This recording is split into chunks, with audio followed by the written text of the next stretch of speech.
ইসলামের দৃষ্টিতে ধর্মনিরপেক্ষতাবাদ দুইটি কারণে সেটা বাতিল মতবাদ।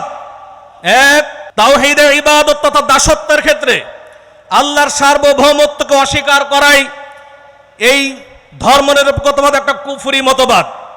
দুই, আল্লাহর নাজিলকৃত বিধানের বিপরীত বিধান দেওয়া এটা স্পষ্ট তাগুতি মতবাদ।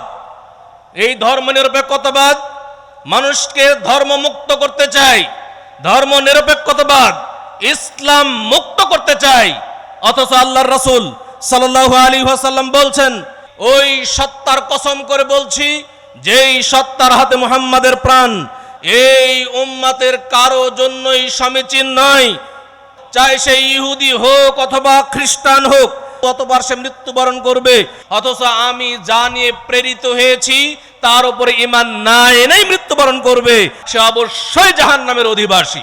আমাদের মধ্যে ধর্মনিরপেক্ষতাবাদের কোনো স্থান নেই।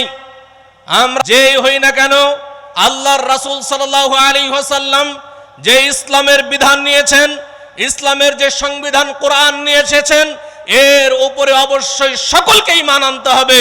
যদি কেউ ঈমান না আনে তাহলে সে যতই মনে করুক যে আগের নবীদের প্রতি তার ঈমান ছিল, আগের আসমানি কিতাবের উপর তার ঈমান ছিল, তার ঈমান নষ্ট হয়ে যাবে।